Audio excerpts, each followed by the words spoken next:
ఇప్పుడు మనం 2024 సంవత్సరం అక్టోబర్ నెల 1వ తేదీ నుంచి 31వ తేదీ వరకు ద్వాదశ రాశుల్లో 4వ రాశి కర్కటక రాశి వారి జ్యోతిష్య బలం భూత భవిష్యత్తు వర్ధమానం ఎలా ఉందో ప్రశ్నశాస్త్ర ప్రకారం మన జానకిరామ్ని అడిగి చూద్దామండి. జానకిరామ్ కర్కటక రాశి జాతకం ఎట్లా ఉంది? పేరు బలం, జన్మస్థానం, చదువు, విద్య, ఉద్యోగం, వ్యాపారం, తలించిన కార్యం, నమ్మిన పని, చేసే పనిది, వృత్తి, వ్యాపారం, సంతాన బలంది, కుటుంబ బలంది, ఆరోగ్య బలంది, ధన బలంది, రుణ బలంది, రాజకీయ బలంది, కళారంగంది, క్రీడారంగంది, తలించిన కార్యంది ఎలా ఉంది చూడుతి.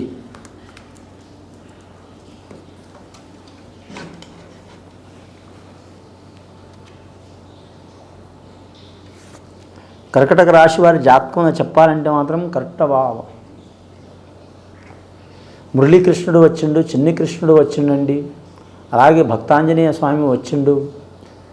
ఒకానొక కాలంలో ఆంజనేయ స్వామి ఎక్కడుండి అంటే లాస్ట్కి మాత్రం తన హృదయంలో ఉన్నాడని సీతారామచంద్రుని చూపించిన శ్రీ ఆంజనేయ స్వామి భక్తాంజనేయ స్వామి వచ్చినండి. అలాగే మాత్రం మహాభోళేశ్వరుడు మహాశివుడు వచ్చినండి వారి జాతకంలో. ముఖ్యంగా కర్కట రాశి వారి జాతకంలో చూడాలంటే మాత్రం చాలా వరకు మాత్రం ఇబ్బందికరమైన పరిస్థితులు ఉన్నాయండి వారి పేరు మీద.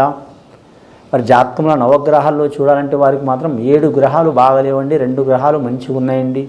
ముఖ్యంగా రాహు, కేతు, శని ఈ 3 గ్రహాలు చాలా వరకు మాత్రం ఇబ్బందికరమైన పరిస్థితి ఉందండి. కానీ మాత్రం ముఖ్యంగా రాహుగ్రహం, కేతుగ్రహం, శనిగ్రహం, గురుగ్రహం సంవత్సరాల తరబడి ఉంటాయండి. ఇక రవి, చంద్ర, కుజ, బుధ ఏరే గ్రహాలు మాత్రం ఇవి కొన్నాళ్ళ వరకే పరిమితం ఉంటాయండి. ఈ 4 గ్రహాలు రాహు, కేతు, శని, గురు ఈ 4 గ్రహాలు మాత్రం ఖచ్చితంగా కొన్ని సంవత్సరాల తరబడి ఉంటాయి. మిగతా 5 గ్రహాలు నెలన్నర, 4.5 నెలలు, 1 నెల ఇలా ఉంటాయి. ముఖ్యంగా ఈ రాశి వారికి చూడాలంటే మాత్రం ముఖ్యమైన ఈ 3 గ్రహాలు మాత్రం రాహు, కేతు, శనిగ్రహం మాత్రం చాలా వరకు అచ్చుబాటు లేదండి. అందువలన మాత్రం చాలా వరకు అష్టకష్ట ఫలాలు చిక్కులు పడ్డారు వీరు గత కొన్ని సంవత్సరాల నుంచి, 2.5 సంవత్సరాల నుంచి. ఇప్పుడు వీరికి అష్టమశని లాస్ట్ ఘడియలో ఉన్నదండి వీరి జాతక బలానికి. ఈ విజయదశమి ఘడియకు మాత్రం తగ్గిపోయే అవకాశం ఉంది. అలాగే మాత్రం నెక్స్ట్ రాబోయే కాలంలో మాత్రం విజయదశమి ఘడియ మొదలైతే అప్పటి నుంచి మాత్రం దీపావళి వరకు మాత్రం అష్టకష్ట చిక్కులు తొలగిపోయే అవకాశాలు ఉన్నాయి. కానీ వీరు కూడా ప్రయత్నం చేయాలండి. ఆ గ్రహశాంతి చేసుకుంటే చాలా వరకు మంచిది. శనేశ్వరుని పూజ చేయటం, సద్బ్రాహ్మణులతో విప్రులతో పూజ చేపించుకోవడం, అలాగే నవగ్రహాలని పూజ చేపించుకోవడం, అలాగే మాత్రం ఇది తైలాభిషేకం చేయడం చాలా వరకు మంచిది. ముఖ్యంగా కుటుంబ సభ్యులతో సహా ఇది ఆచరిస్తే మన హైందవ ధర్మశాస్త్ర ప్రకారం ఆచరిస్తే చాలా వరకు మంచిదండి. మాత్రం ముఖ్యంగా వీరి జ్యోతిష బలంలో చూడాలంటే మాత్రం కాదనుకుని మామూలుగా ఎలా జరిగితే అలా అనుకుంటే మాత్రం విపరీతమైన పరిణామాలు ఎదుర్కోవాల్సిన అవసరం వస్తుందండి. ముఖ్యంగా నమ్మిన వారి నుంచి నష్టం, ఆరోగ్యంలో ఇబ్బంది, అష్టకష్ట చిక్కులంటే మాత్రం అష్ట ఐశ్వర్యాలంటే ఇల్లు ఒకటి, భూమి, సంతానం, కళ్యాణం, కీర్తి, వాహనం, అలాగే మాత్రం వంశకీర్తి, విద్య, యోగం, ఆరోగ్యం ఇది అష్ట ఐశ్వర్యాలండి. ఇంకా అష్ట కష్టాలంటే మాత్రం ముఖ్యంగా మాత్రం జీవిత ఖైదు కావటం, లేనిపోని చికాకులు రావటం, సంతానం దూరం కావటం, సంసారం దూరం కావటం, రుణ చిక్కులు రావటం, రాజకీయం భంగం కావటం, అలాగే మాత్రం ముఖ్యంగా మానసికంగా విధ్వంసం కావటం, ప్రేమించిన వారు దూరం కావటం, తల్లిదండ్రులు కావచ్చు, భార్యాభర్తలు కావచ్చు, లేదా ఎవరైనా కావచ్చు, ఇలాంటి సంఘటనలు, ప్రాణ నష్టం రావటం, గృహ నష్టం రావటం, అలాగే వాహన నష్టం రావటం, దారిద్ర్యబాధలు బాధించడం ఇవి అష్ట కష్టాలు అంటారండి. ఈ అష్ట కష్ట యోగ బలాలు తొలగిపోవాలంటే ఖచ్చితంగా శనేశ్వరునికి మాత్రం పూజ చేపించాలండి. అలాగే నవగ్రహాలు కూడా పూజ చేపించాలండి. సద్బ్రాహ్మణులతో విప్రులతో చేపించడం చాలా వరకు మంచిది. ఈ రాశివారి జాతకంలో శుభకార్య విషయంలో కూడా మాత్రం కలిసి వచ్చే అవకాశం ఉన్నది. విదేశానం, వేరే దేశం, వేరే రాష్ట్రం, ప్రాంతం వెళ్ళాలనుకునే కూడా కలిసి వచ్చే అవకాశం ఉంటుంది. ఇంకా సంతాన విషయంలో కోరుకునే వారికి తప్పకుండా వారి కోరిక నెరవేరే అవకాశం ఉంది. సంతాన దోషం ఉంటే తప్పకుండా తొలగిపోతుందండి.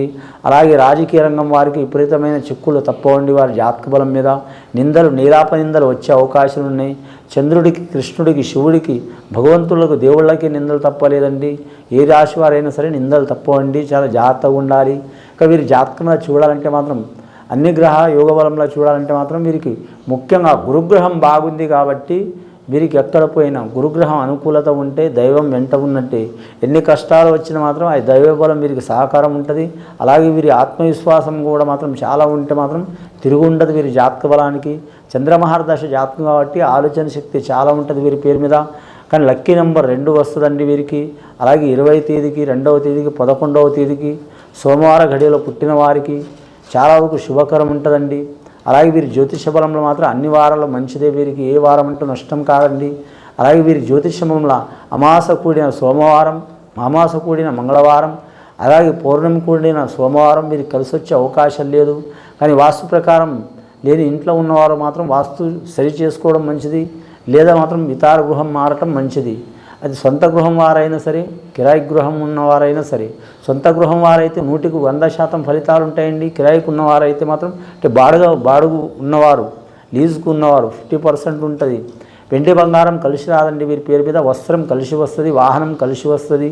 అలాగే మాత్రం పెద్ద పెద్ద బహుళ అంతస్తులు కట్టేవారు, బిల్డర్లు, అలాగే మాత్రం మీరు జ్యోతిష్యంలో ఇంజనీరింగ్ రంగం వారు కొన్ని అరిష్టాలు వచ్చే అవకాశాలుండి. అరిష్టాలు కూడా తొలగిపోవాలంటే మాత్రం ఖచ్చితంగా నవగ్రహాలకి శనీశ్వరుని పూజ చేయడం మంచిది. శివుడు వచ్చినండి, శివుడిని రుద్రాభిషేకం చేపించడం, తైలాభిషేకం చేయటం, అలాగే మాత్రం తేనె అభిషేకం చేపించడం, పుష్పాభిషేకం చేపించడం కూడా మంచిది. శ్రీకృష్ణుడు వచ్చిండు, శ్రీకృష్ణుడి ఆరాధన చేయడం కూడా చాలా వరకు మంచిది. కళాకారులకు, క్రీడాకారులకు ఆంజనేయ స్వామి వచ్చిండు.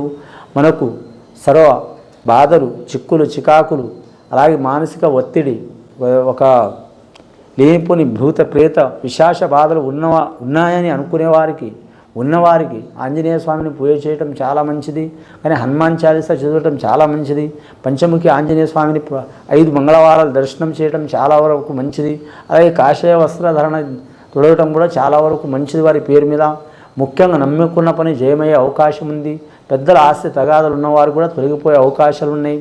అలాగే వీరి జ్యోతిష్యంలో ప్రేమ విషయంలో మాత్రం ప్రేమ గెలవాలనుకునేవారు మాత్రం టైం తీసుకోవడం మంచిదండి. కానీ మాత్రం ఖచ్చితంగా ఆ ప్రేమ గెలవాలి, ప్రేమ వివాహం కావాలి, మనకు దూరమైన వారు దగ్గరే కావాలనుకొని మాత్రం గుడ్డి నమ్మకంతో మాత్రం నడవకండి. ఇవాళ కాకపోయినా ఏదో ఒక రోజు మాత్రం మీ ప్రేమ సక్సెస్ అయ్యే అవకాశం ఉంటుందండి ఈ రాశి వారికి. కాదు ఇప్పటికిప్పుడే కావాలనుకుంటే మాత్రం చాలా విపరీతమైన ఇబ్బందులు పడే అవకాశం ఉంటుందండి. మానసిక పరంగా మాత్రం వీరికి ఇబ్బందులు వచ్చే అవకాశాలు ఉంటాయి. ఒక్కోసారి ఆత్మహత్య చేసుకోవాలన్న ఆలోచన ఉంటుంది. అలాగే ఎవరైనా నష్టం చేయాలన్న ఆలోచన ఉంటుంది. అలాగే పెద్దల మాట గ్రహించకపోవటం, ఒకటి చెప్తే ఒకటి అర్థం చేసుకోవటం, మతిమరుపు రావటం, అలాగే కోపి ఆవేశ ఉద్రేక స్థితిలో ఉండటం, అలాగే చెప్పుడు మాటలు వినటం, అలాగే చేసే పని మీద శ్రద్ధ లేకపోవటం, అలాగే మాత్రం వృత్తి వ్యాపారం మీద ధ్యాస లేకపోవటం, పెద్దల మాట గ్రహించకపోవటం, గంటకు ఒకసారి గుణం మారటం, చిన్నపిల్లల మనసుతో ఉండటం, ఒక్కోసారి నవ్వటం, ఒక్కోసారి ఏడవటం, ఒక్కోసారి కోపడటం, ఒక్కోసారి విపరీతంగా ప్రవర్తించడం, ఇలాంటి సంఘటనలు జరిగే అవకాశాలు ఉంటాయండి. సంఘటనలు చిక్కులు చికాకులు వెళ్ళిపోవాలంటే ఖచ్చితంగా మీరు ఆంజనేయ స్వామిని పూజ చేయటం, నవగ్రహాన్ని పూజ చేయటం, శనీశ్వరుని ఆరాధన చేయటం, ఈశ్వరుని ధ్యానం చేయటం, సద్బ్రాహ్మణులతో శాంతి చేయించుకోవడం చాలా వరకు అవసరమండి. ఇది విని చూసి ఆచరించే వారికి గొప్ప ఫలితాలు కలుగుతాయండి. శుభం భూయత్.